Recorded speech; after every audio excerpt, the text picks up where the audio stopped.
My name is Sarah, a divorced woman in my late 20s.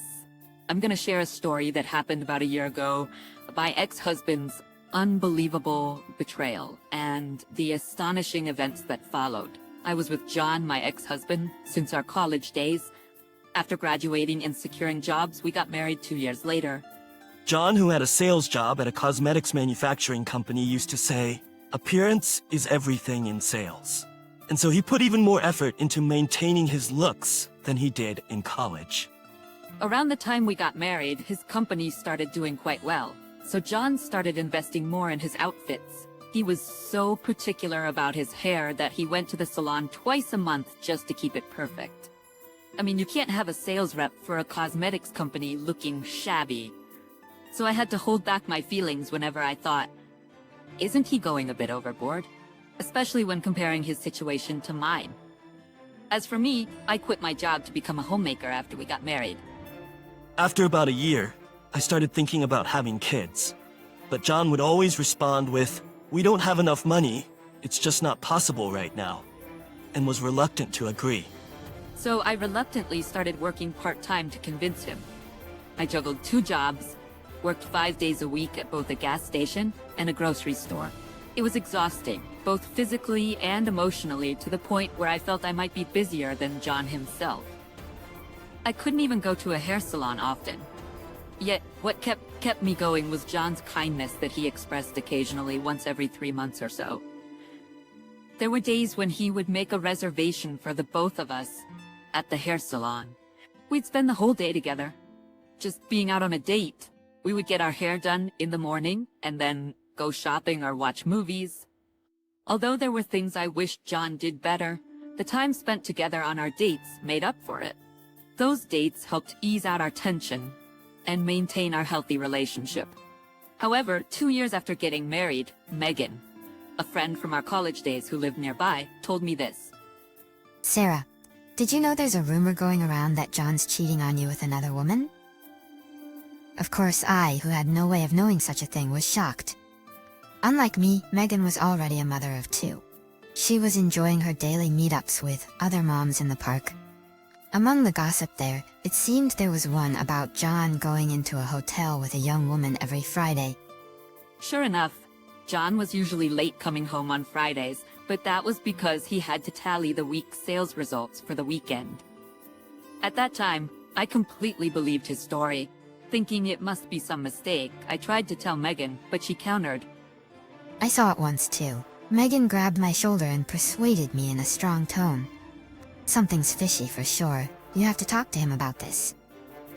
That day, I told John about the gossip. Really because Megan pushed me to talk to him, but also because I wanted to be reassured and tell others that it wasn't true. I thought that if I confirmed this with John and he denied it, I could feel at ease. As expected, John refuted my story, saying it was just a rumor. There was a female employee who came from out of state for a meeting. It seemed she would be late returning home, so I took her to the hotel she stayed at.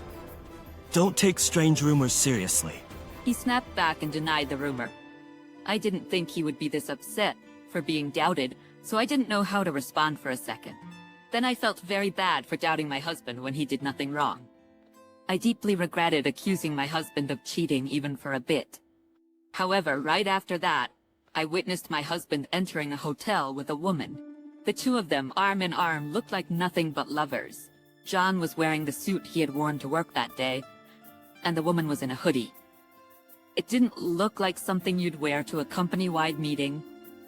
I remembered that they were seen going to the hotel every Friday, so I started to stake out around the hotel in the evenings every Friday.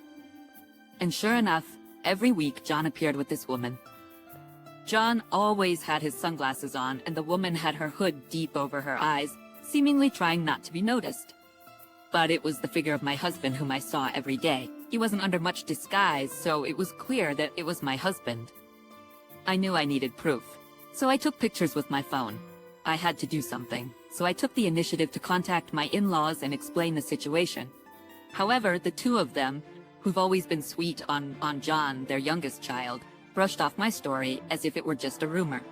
Seeing my father-in-law start to praise John, I showed him the picture of John with this woman.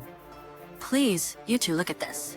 The two of them seemed a bit flustered when they saw the pictures, but they quickly composed themselves. A young man with a young woman? It's normal for others to take it that way. The fact that it's every week is strange.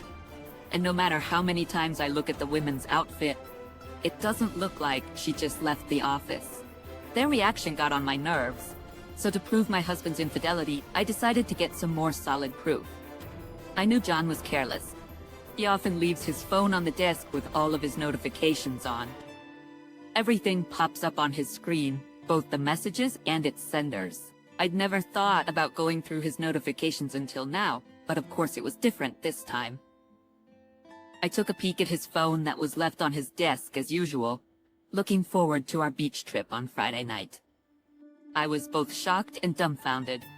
I couldn't believe they were brazen enough to chat about such a thing through texts. I felt like they were treating me like I was stupid, which only intensified my anger. That very night, John told me that he had to go on a trip, starting Friday night for his company's gathering. He said it so casually, but I knew it was just a facade. It was amusing to see him trying to hide something so obvious, and I felt a sense of superiority. When I asked where he was going, he responded with the name of a beach resort by the mountains. It seems he's staying at a hotel, which we've been to together before. When I called the hotel, they indeed had a reservation under John's name for Friday night. That Friday, I decided to bring my in-laws to the said hotel. My nephew-in-law, a vocational school student living with my in-laws, also came. Charles, my nephew-in-law, a vocational school student living with my in-laws, also wanted to come. He must have heard from my in-laws. Charles is the only son of John's eldest brother. He lost his parents in a car accident when he was in elementary school and has since been raised by my in-laws, perhaps due to their close age. Charles was particularly fond of John among many uncles and aunts. Following John's lead, he even started to become interested in fashion and has been saying he wants to be a hairstylist. John seemed to be very happy that Charles liked him. The two of them were more like brothers than uncle and nephew. They called each other by all sorts of nicknames too. He must have found it hard to believe the unfaithfulness of his beloved young uncle.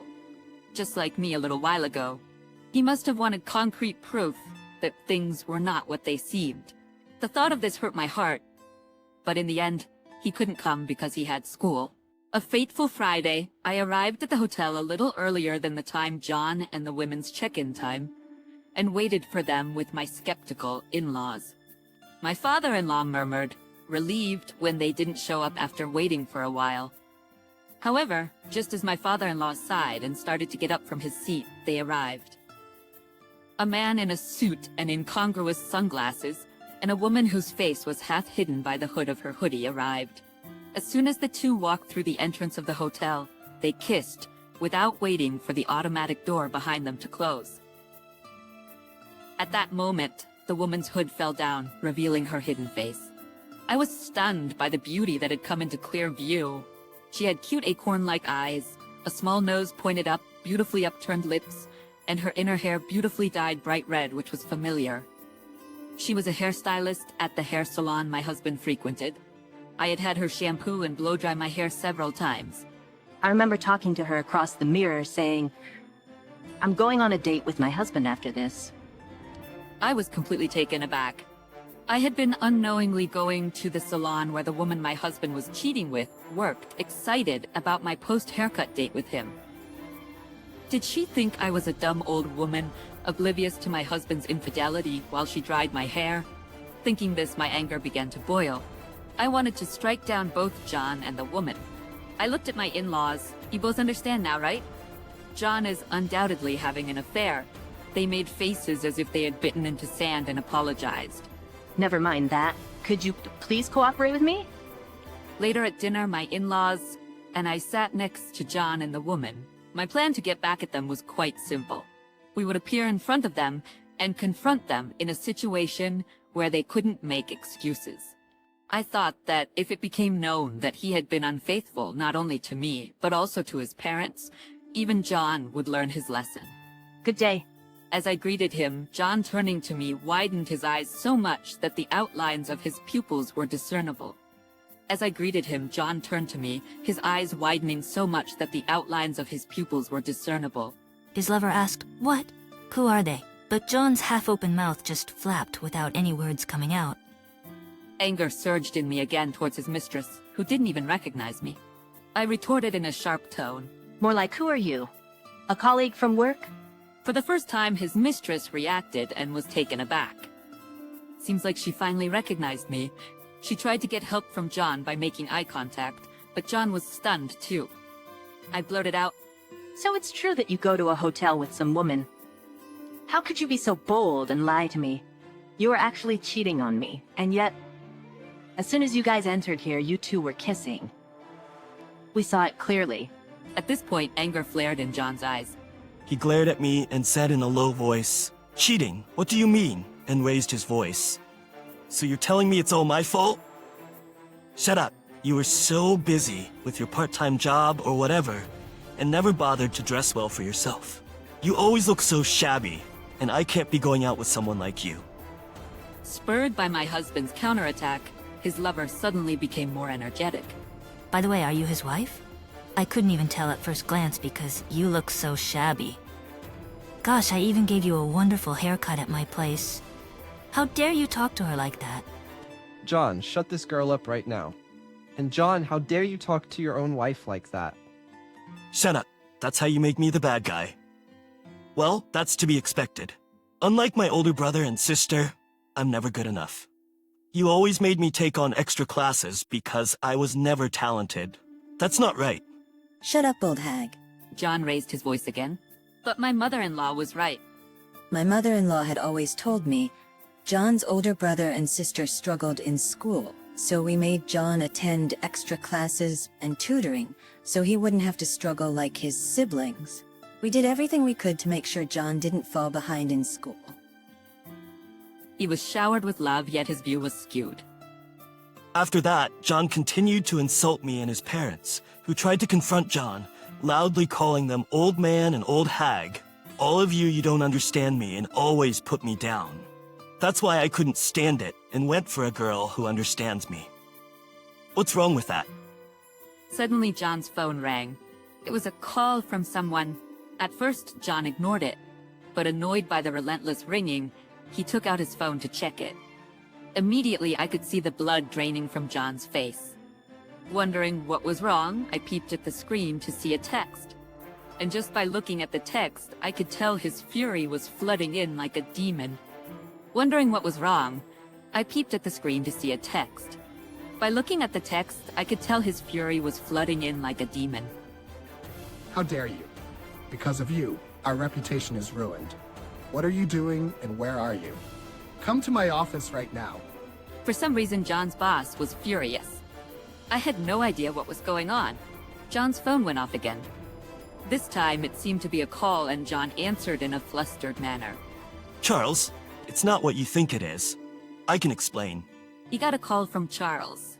From the moment I confronted John, I had called Charles to let him hear everything that went down. From the moment I confronted John, I had called to let him hear everything that went down. Charles requested for me to do so. Charles' voice was loud enough for us to hear. No, I know just exactly what you did. I heard everything. I can't forgive you for all the rude things you said to your wife. And berating my grandpa and grandma. How dare you? Also, Ashley will get a call soon too. At Charles's words, John's mistress shuddered. How does Charles know John's mistress? She's getting a call from whom? I wondered, but I soon learned why. I'm currently interning at a hair salon for school, and the owner of the salon is right here with me. He's been listening to everything. He said he's even contacted your boss, John. Yes, that's right. Charles is aspiring to be a hairstylist and attends a cosmetology school. The salon where he is interning turned out to be the one John frequents. In retrospect, I just remembered that Charles was the one who introduced the place to John.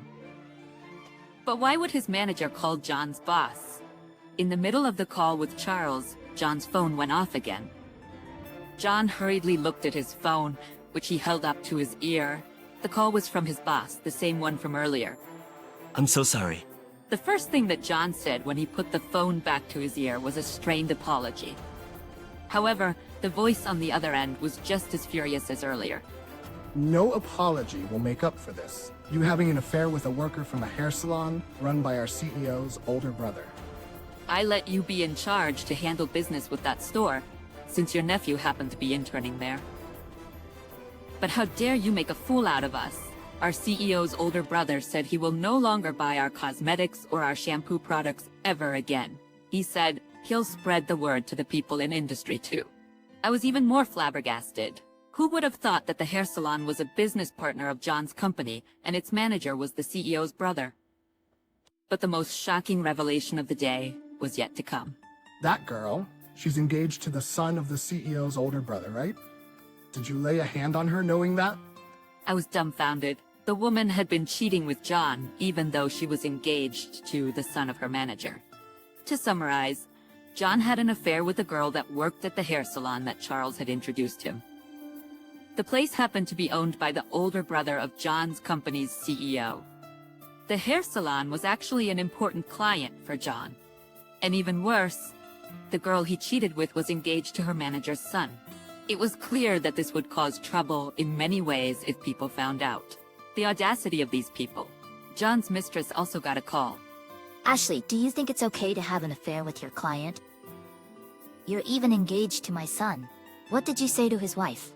You're fired right here and now. Also, we're done dealing with that company's shampoo and cosmetics. Don't you and your man ever come here again? The frantic behavior of John and Ashley after that was something to behold. Both of them made numerous excuses and apologized over and over again on the phone. Both of them made numerous excuses and apologized over and over again on the phone, but it seemed to no avail. In the end, John turned beet red, and Ashley left the hotel sobbing. I heard later that Charles, when he heard about John's affair, immediately suspected it was Ashley. So he consulted with the salon manager, and they both kept an eye on the situation here. After that, I divorced John. At first he said, "I don't need you anyway." But after Ashley told him she had been fired because of him, he turned around and started pleading with me. "Don't divorce me. You're all I have," he said. I cut him off without a second thought. And now, I've become a full-time employee at the grocery store where I worked part-time, and I'm studying to become the manager here. I owe it all to my years of dedication as a part-time worker. I don't need to rely on John's income anymore. By the way, I hear that John's sales performance has deteriorated rapidly since he lost the deal with that beauty salon. The rumor spread at his workplace, so I'm sure it affected John. According to Charles, John quit the company voluntarily. He was either encouraged to resign or felt uncomfortable staying at his workplace. After graduating from his cosmetology school, Charles got a job at that hair salon. Now I am his regular customer. Although he, being a novice hairstylist, cannot yet handle real customers, so he practices on me by cutting my hair. It's practice, so it's free, Charles says, but I feel bad about that, so I pay at least half the actual price. To be honest, Charles occasionally asks me out on dates, but I want to prioritize my work and my own time for now, so I've politely turned him down.